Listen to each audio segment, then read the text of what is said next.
Hello Flosstube, this is Kate Madam Ice and welcome back to my channel. I am so excited that I am getting back on here within about a month of the last time I saw you. This is amazing. I hope that I'm able to keep this pattern going here. Today is February 16th, 2026. I had to remember for a second. But yeah, it's been like a month. This is good. This is great. And I actually have a ton to share with you, which is also a miracle. So let's just keep the cross stitch train going here. I have two finishes to share with you. Applause, applause, applause. Yes, I know. So I have two finishes. One of them is one you've seen before, and the other one is actually a start and a finish since the last time that I saw you. Amazing. I also think I'm going to show you all the things I worked on, of course, but then I think at the very end, I'm going to show you just my Milestone Manor board, just in case anyone is interested, but I'll put it at the end so that if you aren't interested, it doesn't matter. But Milestone Manor is a big reason that I got anything done. So let's just start by showing you one of my finishes. This is S. Ward, A Little Rag by Kitten Stitcher. And this was a kit. And I'm going to get it close. I realized when I was editing my last video that I forgot some of the normal Flosstube things to do. Like, you know, holding your piece up close so that y'all could see it. So this is S. Ward, A Little Rag. And man, I've got feelings about this one. I do. So I think during my whip parade, I talked to you about a red sampler wall and how I really think that that would be really pretty to have a red sampler wall, and that this was kind of my test stitch. And I think that for me, I'm not going to be able to stitch a whole bunch of red samplers that have alphabets only. So that is unfortunate. But I have randomly started to see some patterns that are just red floss, just like a normal red pattern, but it's not an alphabet. And I think that I could still have a red wall. I could still manifest this by just doing patterns that are not alphabet samplers but are still just one red color. And I think that would still be really pretty. So maybe I'll start doing that. And I actually have two patterns I found that I wrote down that I thought about. So just briefly, I'll put a picture up here. One of them is going to be a market release. It's Bird in the Berry Patch by Luminous Fiber Arts. It's got a bird and some strawberries. And I think that that one would be pretty on a red wall. I'm not going to call it a sampler wall anymore. Just a red wall. And then the other one I saw from McKenna, Stitching in Skulls on Instagram. She's the owner of 1884 Stitchery. She stitched this one. It's called Y Pasta. It's from an Etsy shop called Stitch Pop Co. Anyways, that one I just think is fun, and I would also put on a red wall. So maybe I'll just start banking those types of patterns. If y'all have any great just red floss patterns, put it down below in the comments. But okay, back to this. Sorry. I got very distracted. So this was a kit. It came with a floss called Pashmina, and I think it's by Gloriana, but that floss is a blend of cashmere and silk, I believe. And it's weird. It breaks into 4 strands instead of the 6 that we're used to with cotton floss. And each of those 4 strands, you can kind of untwist and split it again. It's kind of like yarn, where you can pull apart the different strands of yarn, but it's not easy or meant to do that. So I made a boo-boo on this. And this is why I have very mixed feelings, in addition to the fact that I'm just not sure that I love stitching all red alphabets, even though I was enjoying it until I realized this boo-boo happened. I was stitching along, having a grand old time. I got to this 4-sided alphabet, which, by the way, I love it. I love that 4-sided stitch. I didn't know if I would like it or not, but I got there, I was stitching along, and I realized I was going to be short on floss. And I realized, I went back and read the instructions again, and that 4-sided alphabet was all supposed to be done in that half strand.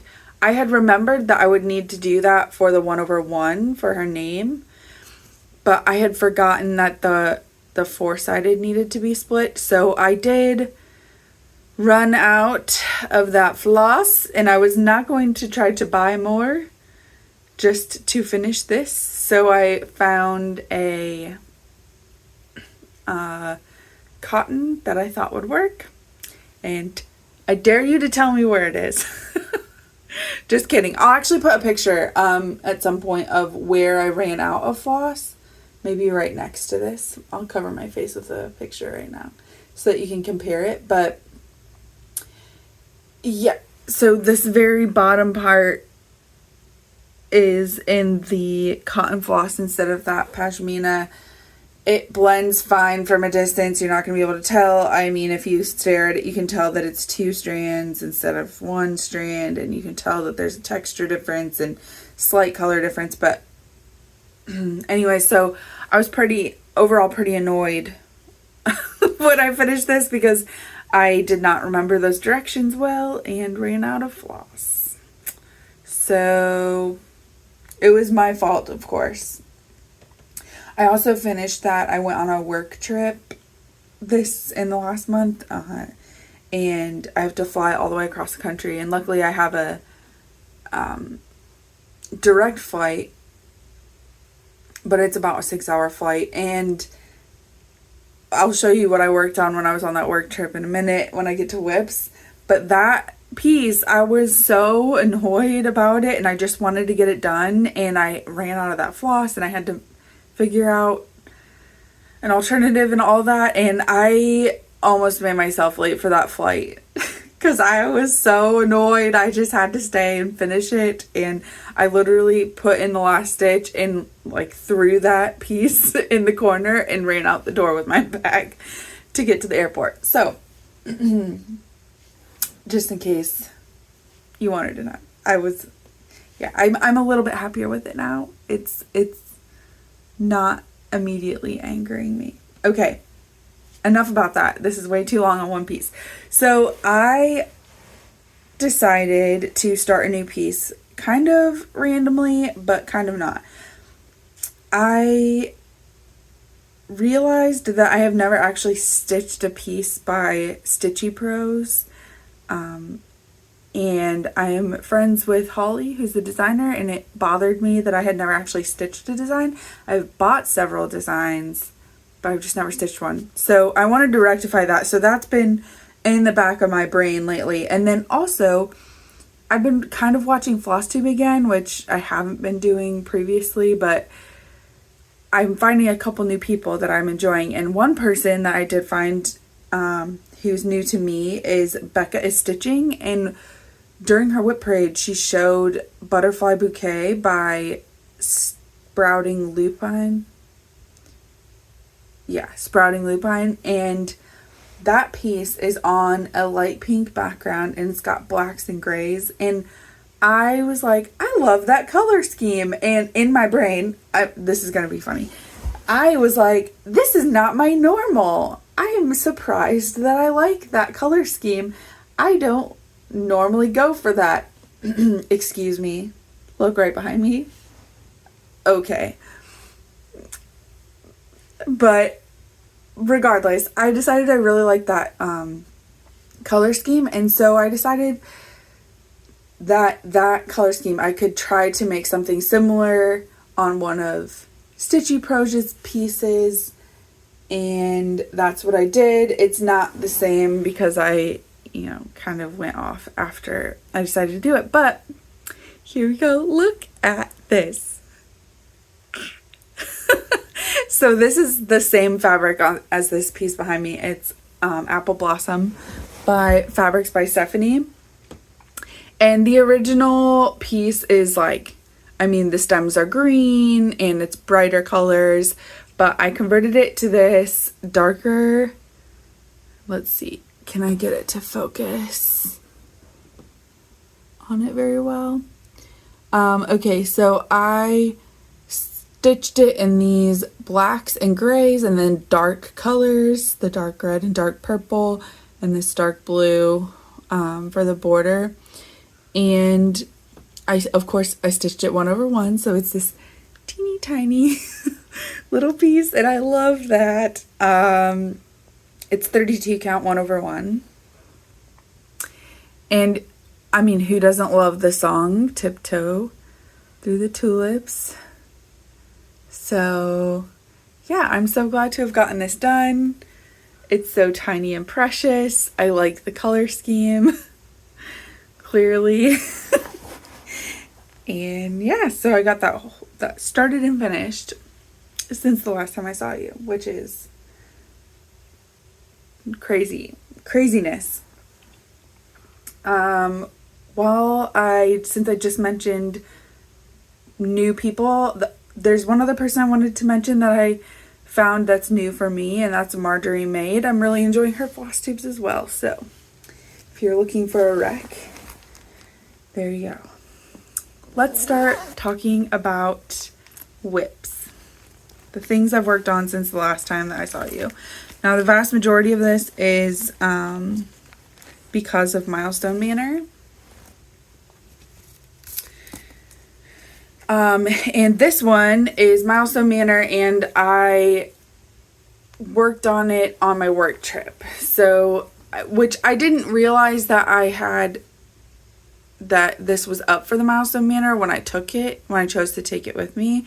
But I mean, I got back and realized that this was the piece that I should have been stitching on for Milestone Manor anyways. So I rolled to see the time, and I just counted the time that I worked on it at when I was on my work trip. I counted that towards the Milestone Manor. But this one I'm never going to get I'm never going to cause damage to this whip in Milestone Manor. The sections, the milestones are the section releases, and I'm not stitching on it very strategically to get it actually done, so I just always take damage when I work on it, but that's okay. Okay, so what have I worked on since I last saw you? I think that I worked on her hair a bit since I last saw you. I can't remember if that was done when I showed it, but then while I was on my work trip, this is what I worked on down here, is this vine section there. So that, if I was really concerned about getting damage on the whip and not on myself in Milestone Manor, then I would focus on a single section release and try to get it done. But I'm not. So Dark Queen of the Earth by Autumn Lane Stitchery. I don't think I said it was by Autumn Lane.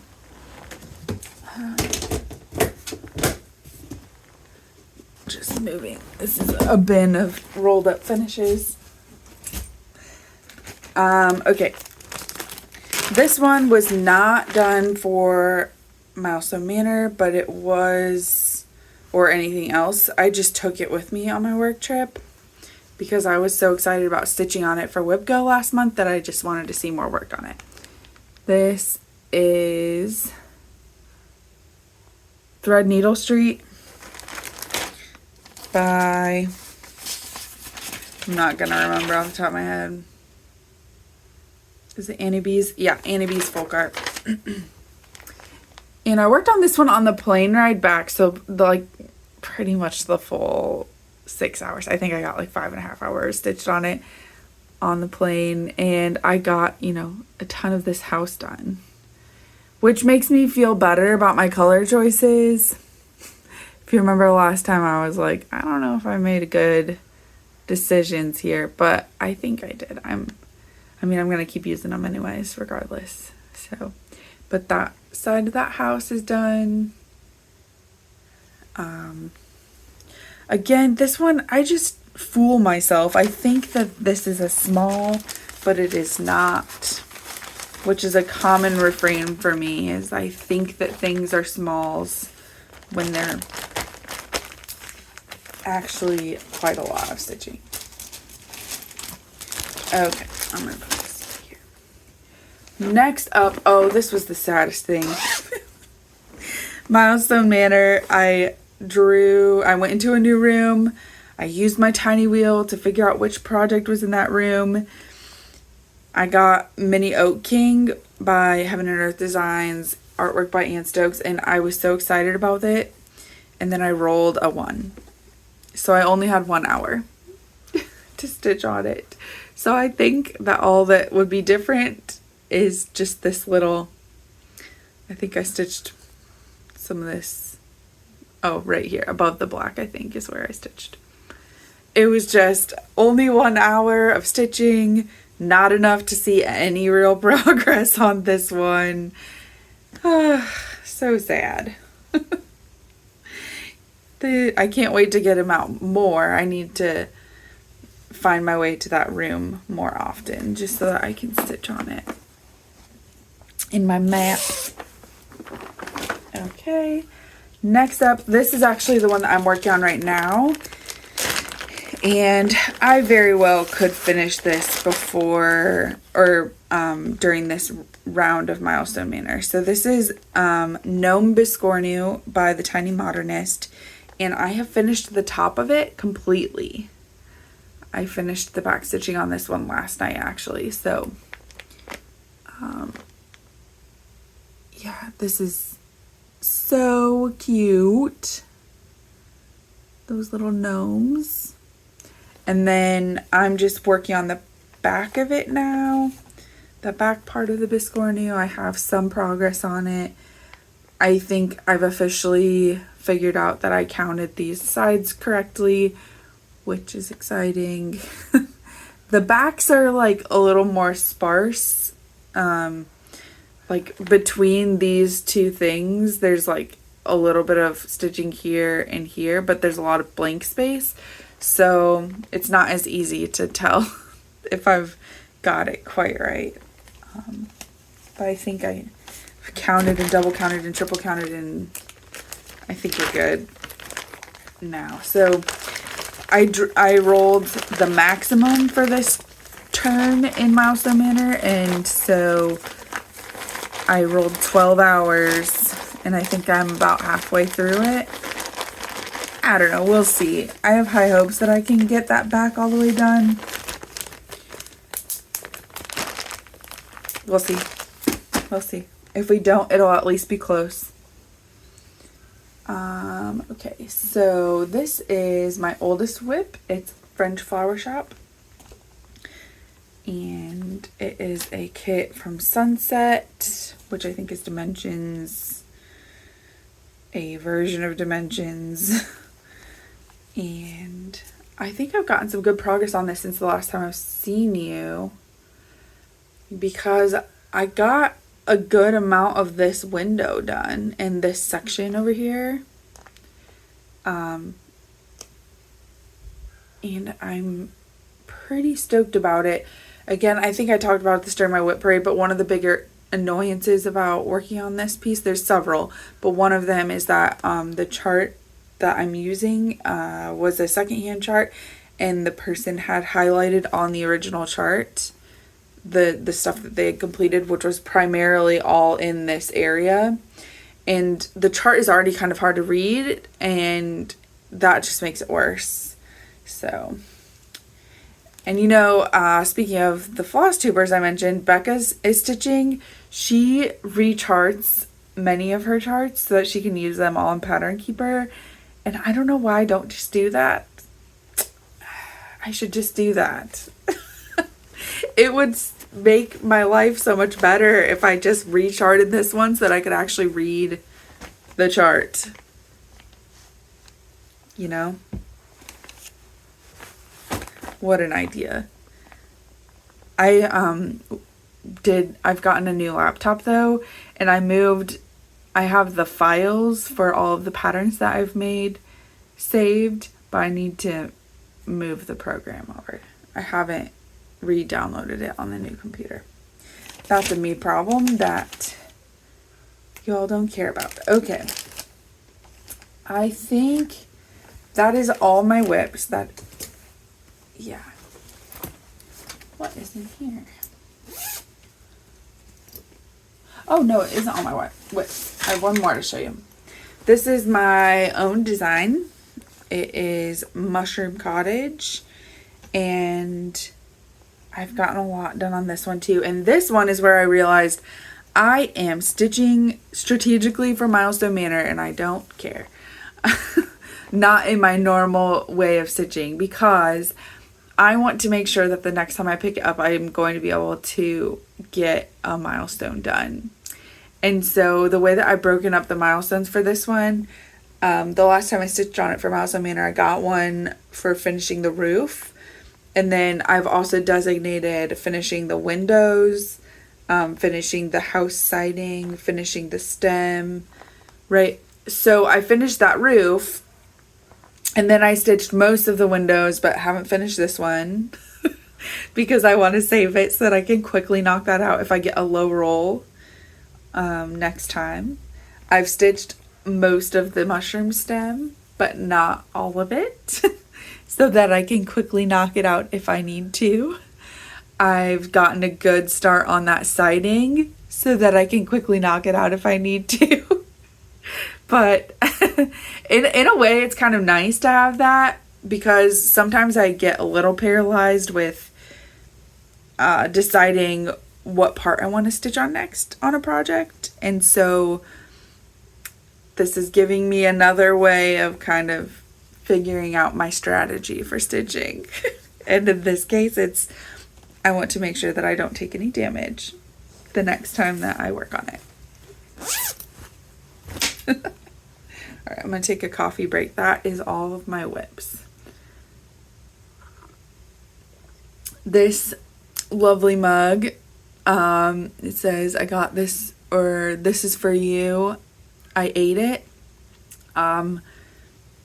My almost 4-year-old gifted this to me for Valentine's Day. It also came with a little Stitch stuffed animal with heart eyes. So her grandma helped her pick it out last week. Very sweet. Okay. Yeah, okay, so let's talk about upcoming plans just a little bit. I have not worked on my February Whip Go calls yet, and so I'm going to just show you my board. Now, I made my Whip Go goals pretty easy to hit for myself. This is mostly just that I can at least work on a little bit of each project for the year. I think I talked about that. Anything that is not on my Milestone Manor board is on my Whip Go board, so that I hopefully touch every project this year. And so they're fairly low stitch counts, or not stitch counts, time.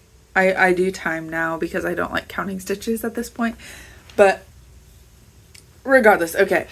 So I'm doing Minnie the Witching Hour and Mary and Minty. I will show you where I'm at on both of those here in a moment. Those are my 2 for the month, and I'm doing 3 hours on each. And then these are from last month, from January. And okay, so let's show you where I'm at. Here's Minnie the Witching Hour, and you know what? I did it again. I'm not gonna remember this artist's name. Is it Cheryl something?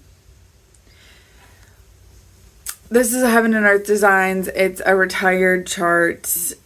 This is where I am. Hopefully in 3 hours I can just get another block done. I'm doing 2 high. I find that I really like that cadence. I like doing the 2 tall blocks, so 200 or 20 by 10 instead of 10 by 10. So I'm going to hopefully do more, but I think I'm still going to stair step them. I started doing the too tall, the double, whatever. I've started doing the towers because I was doing, who made that?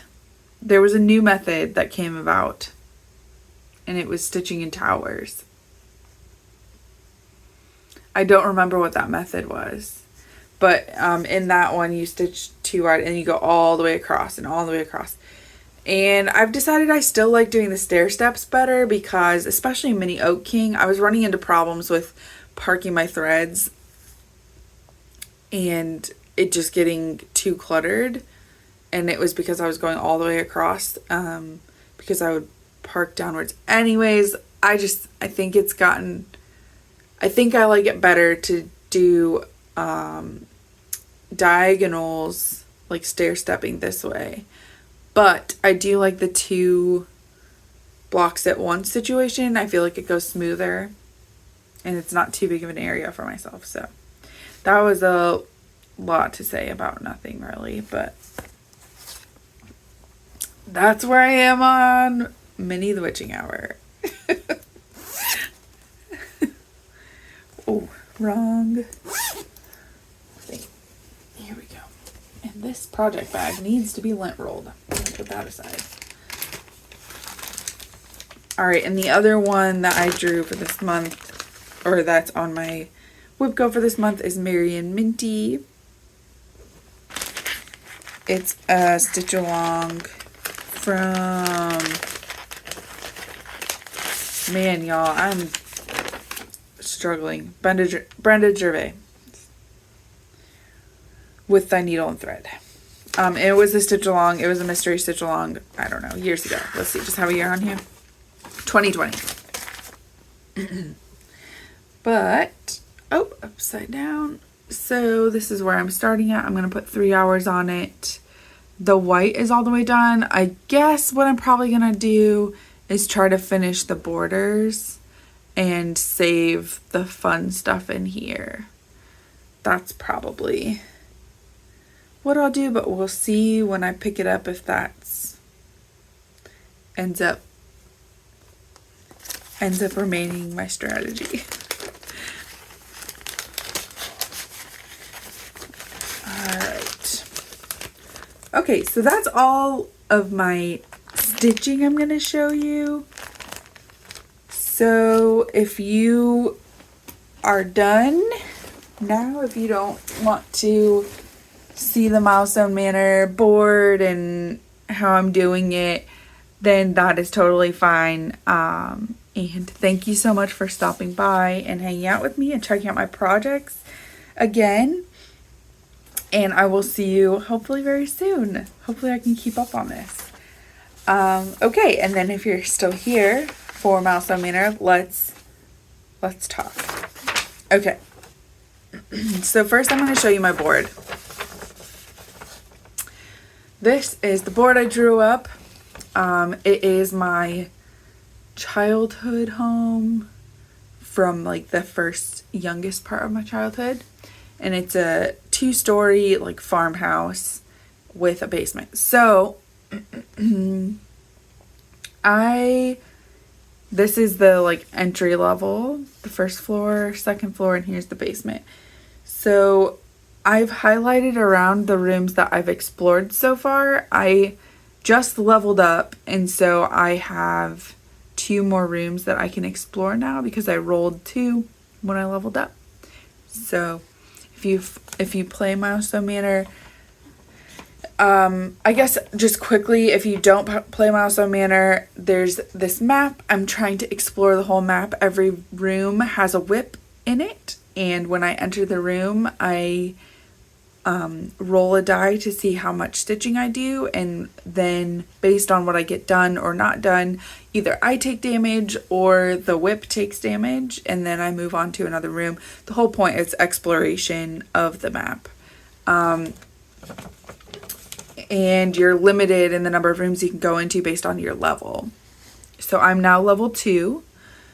And yeah, so I went in the entryway, I went in the dining room, and then up these stairs. This is kind of fun because in this house, the stairs are like kind of in this little hallway between the kitchen and dining room, so you can get to the stairs from either way. So that's how I'm playing the game. I went upstairs in the hallway, and I went in this bedroom and the bathroom. That way, you know, I just decided that in this land of battling whips, I decided that I wanted to get kind of as deep into the house as I could to try to clear like the back corner. So I went all the way up to the top corner essentially, and you know, now I've got a place to sleep in a bedroom, and I've got a place to go to the bathroom. So